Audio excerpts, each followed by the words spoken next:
What do you do for self-care? Personally, I love to go find a good book, go hiking, biking. I love getting into my garden and growing some vegetables, getting my hands in the soil. One of my favorite things to do each year is when we go on vacation is to get off by myself and go for a run on the beach. Yeah, these are all good things. Self-care, yeah, good things. So you're probably confused. Why is the title of this video called Why Self-Care Will Fail You? Here's why.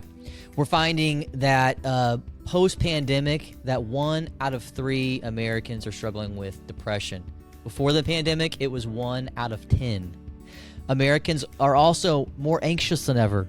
They are more lonely than ever. They're more hopeless than ever. And so we're finding like kind of these normal self-care things that we used to do just are not sinking in deep enough. No, there's a fatigue deep down in the bones, and people are confused about how to fix that.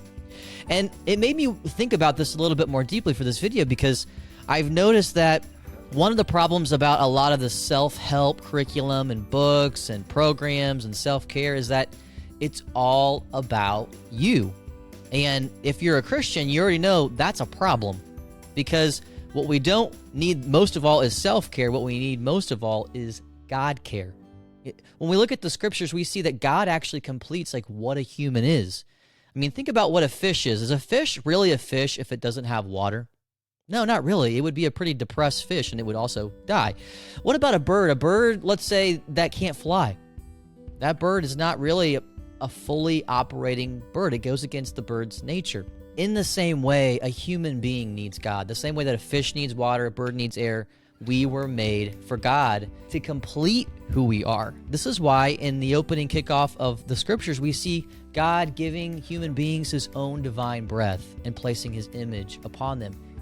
His own spirit, his own life completes who we are. And so it's not a surprise if we try to isolate ourselves from him, we are going to be a pretty depressed bird who can't fly. Our reading today comes from Isaiah chapter 40, where he says, "They that hope in the Lord will renew their strength. They will soar as with eagle's wings. They will run and not grow weary, walk and not grow faint."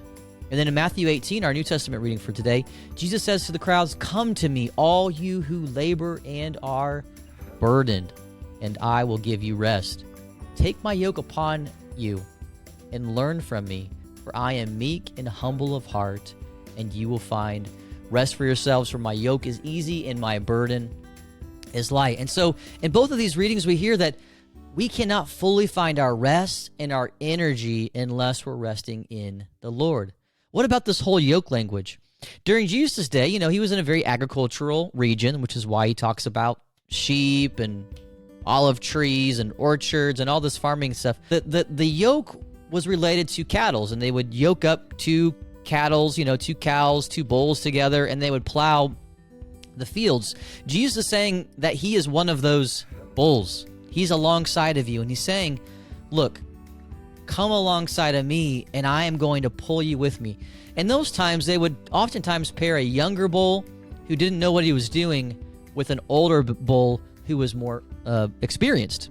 And so the older bull would actually take more of the bulk of the work, and they would guide them through the tilling process and show this younger bull how it was done. And so Jesus is saying this to us. He's inviting his disciples to yoke up with him.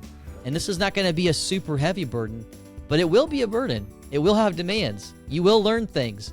It will be challenging, but he's going to do the bulk of the work. You just have to say yes and hook up with him. Lastly, we also have a crisis of friendship. And so I encourage people, go and find godly friends. We have a crisis of finding godly friends, but I really encourage people to plug into like church small groups, Bible studies, go on retreats and pilgrimages.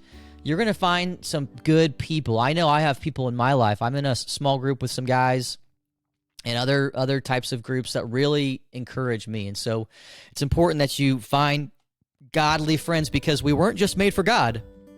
We were also made for one another. So find some friends, spend time, unite all of your activities. If you're gardening, unite it with prayer. If you're on a hike, unite it with prayer. If you're on a run on the beach, unite it with prayer. And you'll find that these little self-care activities go a whole lot deeper, deep into your bones, into your very soul, where God wants to reside.